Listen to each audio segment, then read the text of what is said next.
오늘도 주님께나 하나님을 예배하는 모든 성도님들에게 하나님의 크신 은총과 평강이 넘치기를 바랍니다. 어느덧 12월 첫 주가 되었습니다. 대림절 둘째 주이면서 이제 2022년 달력이 한 달 남았습니다. 대림절은 교회력으로는 한 달 새로운 해를 시작하는 절기이면서 또한 우리는 이 마지막 달 12월을 보내며 마무리와 시작을 함께 준비하는 달이 바로 12월이라고 생각합니다.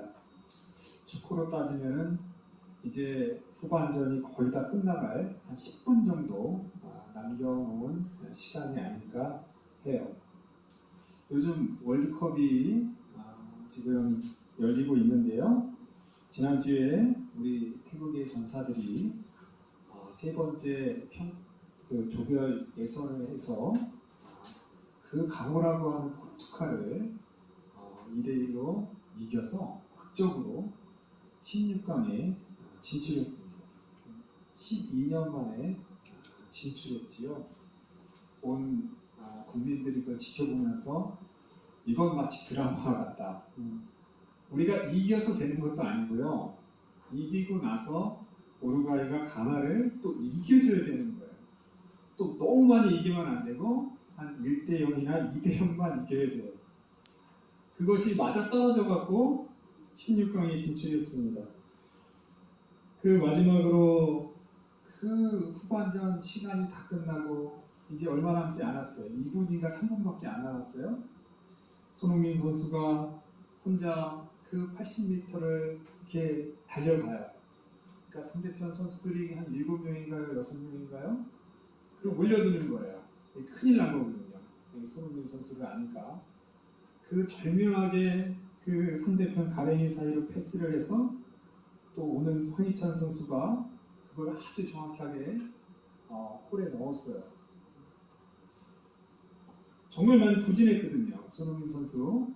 도대체 저렇게 부상을 당해서 거기 또 간 게 무리한 거 아니냐 이렇게 했는데 마지막 그 한 골로 모든 거를 다 잠재우고 충분한 가치를 했다. 특별히 우리 대표팀의 우리 황씨가 3명이라고요. 황희찬, 황희조, 황인보. 우리 황희태 집사님이 황씨가 큰일 했다 라고 얘기하시는데 맞아요. 큰일 했어요. 우리 대표 선수들 한 사람 한 사람이 어쩜 그렇게 잘하고 열심히 그 끝까지 포기하지 않고 끝까지 최선을 다하는 그런 모습이 보는 모든 국민들의 가슴을 감동을 주었다고 봐요. 뭐 스포츠 경기가 뭐 이렇게 대수냐라고 생각할지 모르겠지만 그래도 이렇게 선의의 경쟁 속에서 또 우리나라의 대표성을 가지고 잘 싸워준 우리 선수들 우리가 또 격려하고 응원해야죠. 우리는 스포츠 저 선수들을 보면서 우리 신앙인으로서 우리에게 주어진 신앙의 경주 저렇게 싸워야 되지 않을까 생각합니다. 할렐루야. 마지막 그 남은 1, 2분까지도 포기하지 마요. 끝까지 열심히 최선을 다하는 그들의 모습이 정말 감동적이에요. 축구 선수들이 아무리 훌륭한 선수들이라고 할지라도요 기복이 있어요. 매번 잘하는 게 아닙니다. 그건 인간인데 그럴 수 없죠. 조금 못하면 비난이 오고 또 자기 스스로도 실패하면 절망에 빠지고 좌절에 빠지고 그걸 계속해서 이겨가는 우리의 신앙의 삶도 똑같지 않나요? 우리가 늘 예수님을 섬기고 예수님을 믿는 데 있어서 늘 기쁨이 있는 게 아니잖아요. 늘 마음에 하나님께서 함께 하신다 할렐루야 감동이 있는 게 아니잖아요. 때로는 하나님이 안 계신 거고 때로는 정말 인생이 너무 고달프고 거기다가 또 하나님을 섬기는 것이 너무 힘들고 때로는 우리의 신앙의 삶이 똑같이 않나 싶어요. 그러나 우리에게 주어진 길 믿음의 경주 앞에서 포기하지 마요. 끝날 때까지 끝난 게 아닙니다. 끝까지 최선을 다해서 어떻게든 우리의 신앙의 삶을 나아가야 되지 않나 그렇게 생각합니다. 오늘 다니엘서를 보면요, 이 다니엘서의 오늘 마지막 1장부터 12장까지 마지막 이야기인데 참 이 말씀, 참 12장의 말씀이 참 심오해요.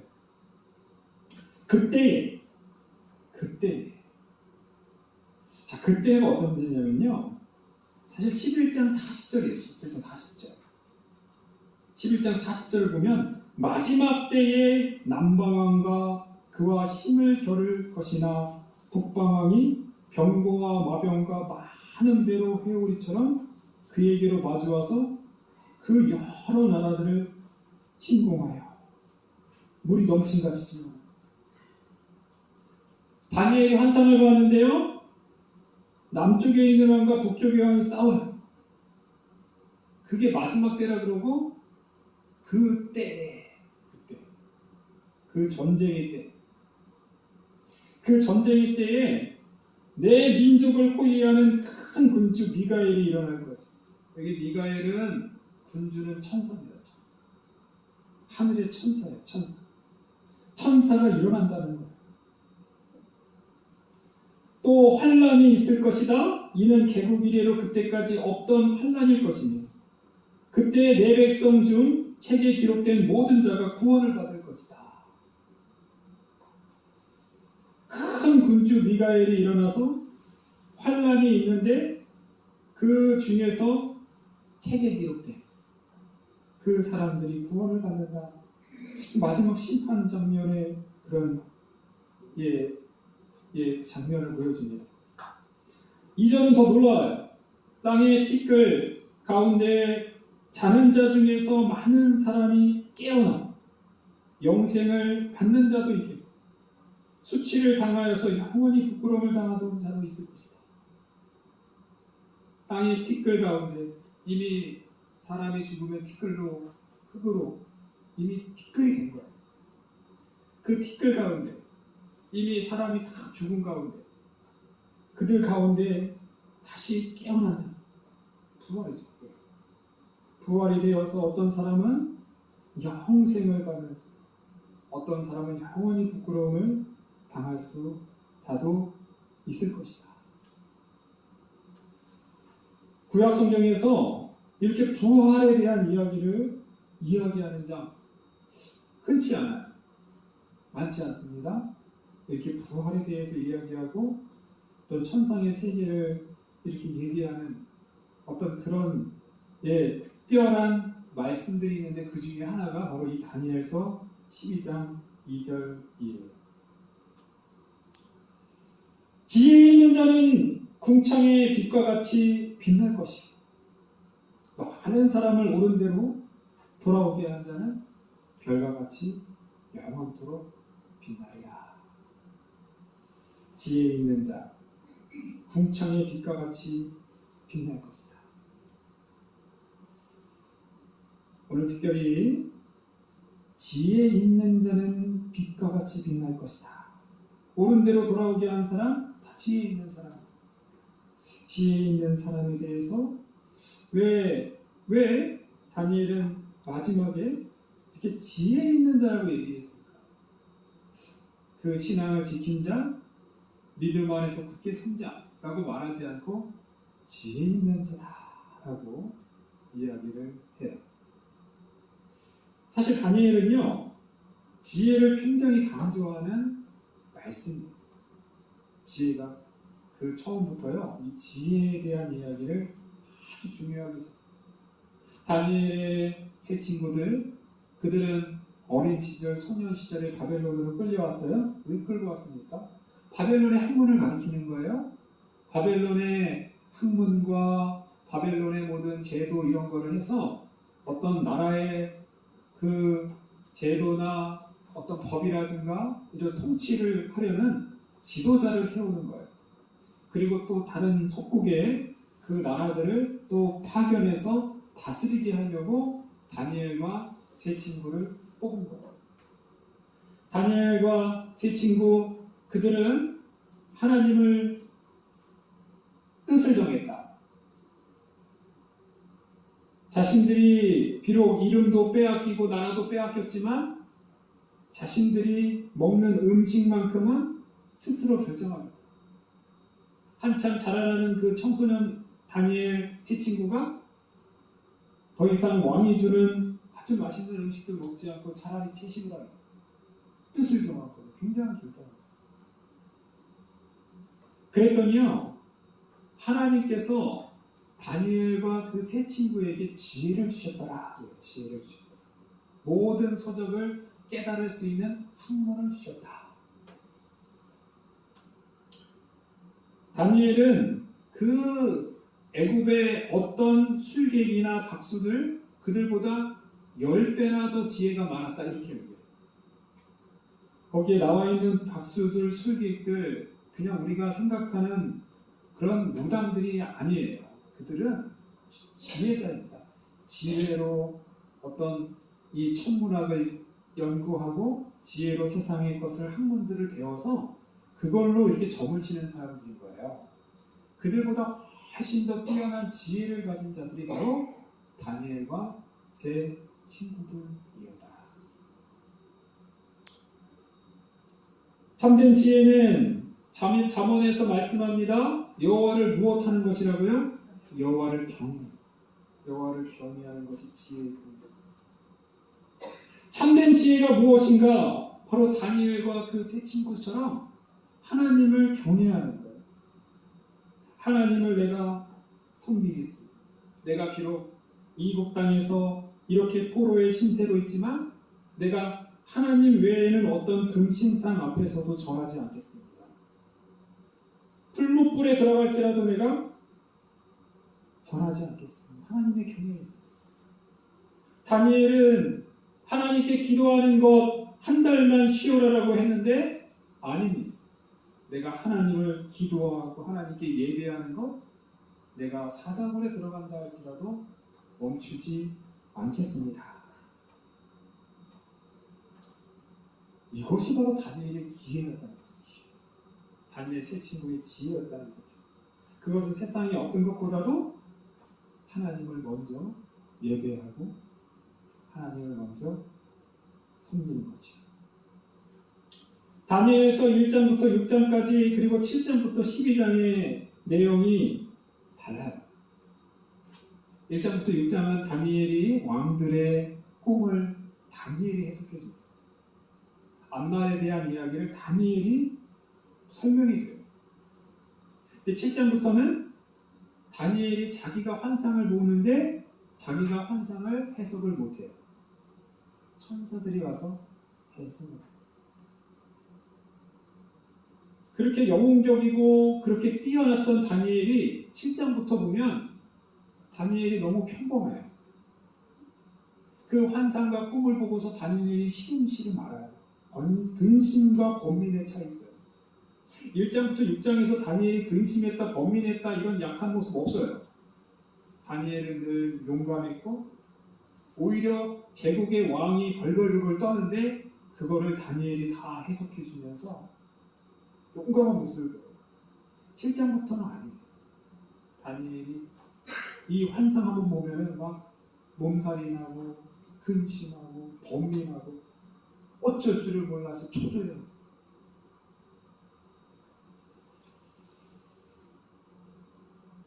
다니엘은 약 605년, 예수님이 태어나기 전 605년부터 거의 한 80년, 90년을 살았던 사람이에요. 오늘 다니엘서 11장, 제가 12장, 사실 이 말씀을 제가 말씀드렸는데요.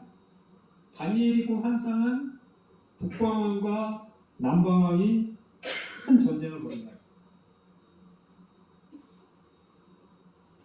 다니엘이 7장, 8장에서는 대략적으로 짐승에 대한 환상을 봐요. 짐승이 흉측하게 나와서 서로 싸우고 짓밟고 세상 사람들을. 그런데 다니엘 그 10장부터는 이거는 짐승의 얘기가 아니라 정말 실제적인 왕들의 싸움을 환상으로 보는 거예요. 그걸 설명을 하고 기록을 하는데 너무 자세해요. 너무 자세해요.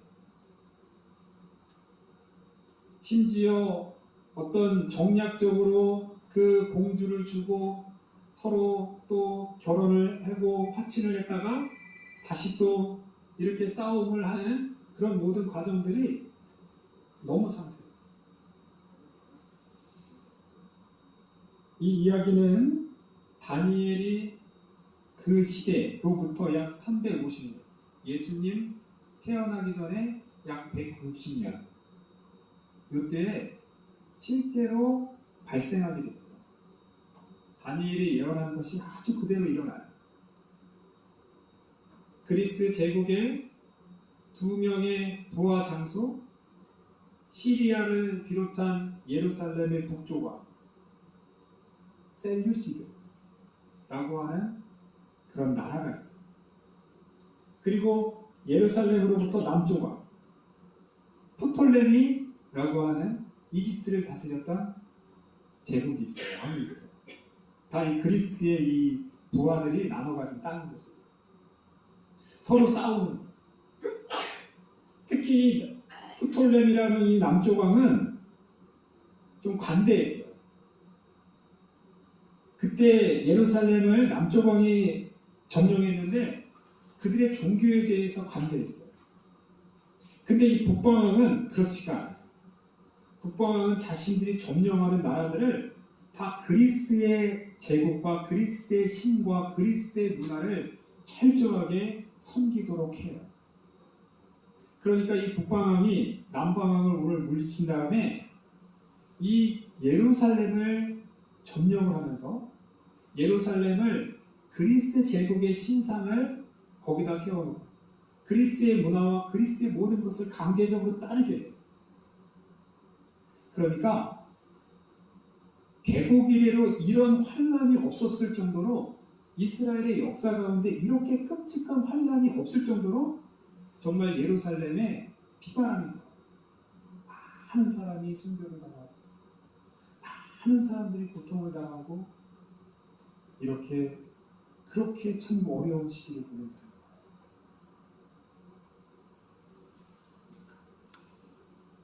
다니엘서는요 해석하기가 조금 어려워요. 그래서 605년에 태어났던 다니엘이 이 350년 이후에 그 일어날 전쟁들에 대해서 너무 자세하게 심지어 아직 등장하지도 않은 헬라 제국이라는 헬라 말까지 쓰고 이 모든 것이 너무 자세하니까 학자들은 다니엘을 두 명의 저자가 있었다 라고 봐요. 1장부터 6장까지는 다니엘이 직접 용감하게 그 제국 가운데에서도 끝까지 신앙을 지켰던 용맹한 다니엘. 그 용맹한 다니엘의 그 이야기를 7장부터 12장은 다니엘의 그 후대 후손 가운데 정말 어렵고 힘든 350년 이후에 고통당하는 이스라엘 그 민족들이 다니엘의 이름으로 7장부터 12장의 이야기를 추가하지 않았나. 그렇지 않고는 하나님의 예언이라 할지라도 너무 자세하게 기록하고 있는 것이에요. 다니엘이 사자의 그 밥이 된다 할지라도 내가 기도하기를 멈추지 않겠어. 다니엘의 세 친구가 내가 풀무불에 들어간다 할지라도 내가 금신사에게 절하지 않겠습니다. 라고 했던 훌륭한 위대한 그 믿음의 영웅들의 그들의 말씀을 보면서 지금 박해의 시대, 고난의 시대를 겪고 있는 성도들이 다니엘과 같은 신앙, 다니엘의 세 친구와 같은 믿음을 끝까지 버리지 마십시오. 지혜 있는 자는 궁창의 빛과 같이 빛날 것입니다. 많은 사람을 옳은 대로 돌아오게 하는 자는 별과 같이 빛날 것입니다. 그러니 포기하지 마십시오.